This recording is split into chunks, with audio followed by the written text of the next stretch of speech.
आपके किसी भाई ने 55% मार्क्स के साथ ग्रेजुएशन की है, उसने साइंस की है, बीएससी 55% मार्क्स के साथ की है, उसने कुछ भी पढ़ा है बीएससी में, या फिर इवन लॉयर है और उसने 50% मार्क्स किए हैं और वो चाहते हैं कि वो बाहर जाए पढ़ने के लिए, और परेशान इस बात से है कि उनका गैप जो है वो 4 से 5 साल का है। तो जनाब परेशान नहीं होने का है, हम आपको यूके में भेज सकते हैं और वहां पर डिग्री भी ऐसी करवाएंगे कि जिसके बाद आपका वहां सेटल होने का स्कोप भी बढ़ जाएगा।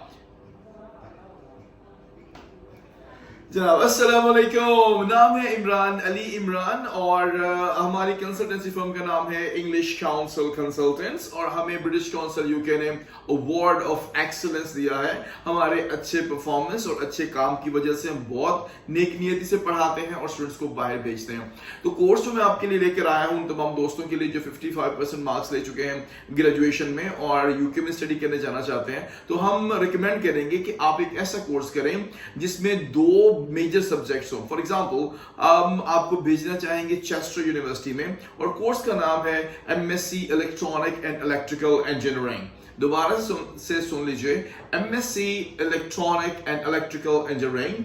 ड्यूरेशन ऑफ द कोर्स जैसा कि आप जानते हैं एमएससी 1 ईयर की ड्यूरेशन है और starting date of the course है और स्टार्टिंग है कोर्स की फरवरी 2024 और आपको जो कैंपस मिलेगा वो एक्सटन पार्क कैंपस। जबरदस्त। अब आते हैं इसकी फी की तरफ कि आपको कितनी फी देनी होगी और उसका वो आपको बेनिफिट क्या मिलेंगे। तो जनाब 14,250 पाउंड्स इसकी कंप्लीट कोर्स फी है, जिसमें 5,000 पाउंड्स इनिशियल डिपॉजिट है। बाकी यूनिवर्सिटी से कम है।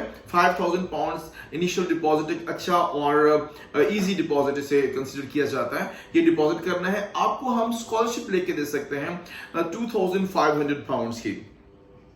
अगर 14,250 पाउंड्स आपकी फी है, 5,000 पाउंड्स आपको इनिशियल डिपॉजिट देना है, 2,500 की आपको स्कॉलरशिप मिल गई है, तो पीछे बच जाते हैं 6,750 पाउंड्स। अब 6,750 पाउंड्स को आप डिवाइड करेंगे 2 हिस्सों में। जब आप इनरोलमेंट के लिए जाएंगे वहां पर, तो जनाब इनरोलमेंट के ऊपर आपको इसका 50% देना होगा, जो कि बनता है 3,375 पाउंड्स और बाकी जो है वो नेक्स्ट सेमेस्टर में देना है। बहुत ही जबरदस्त पैकेज है, इसको अवेल जरूर करना चाहिए। अब आते हैं इंग्लिश प्रोफिशिएंसी टेस्ट की तरफ। अगर आपने आईएलटीएस किया है और आईएलटीएस में आपके 6.5 ओवरऑल हैं और ईच मॉड्यूल में आपके 5.5 मिनिमम मौजूद हैं, तो आप इसके लिए अप्लाई कर सकते हैं। सेकंड टेस्ट जो एक्सेप्ट किया जाता है यहाँ पर वो है PTE Pearson test of English. वो अगर आपने किया है तो ओवरऑल आपके पास 65 मार्क्स होने चाहिए और मिनिमम 59 इन ईच मॉड्यूल जो है वो भी चल जाएंगे। नेक्स्ट टेस्ट इसमें लैंग्वेज सेल्ट भी एक्सेप्टेबल है। जो सेल्ट है उसके अंदर B2 हाई पास चाहिए है और 33 से मार्क्स किसी एक मॉड्यूल में कम नहीं होने चाहिए। इसके अलावा ELLT और ऑक्सफोर्ड टेस्ट भी इसमें एक्सेप्टेबल है।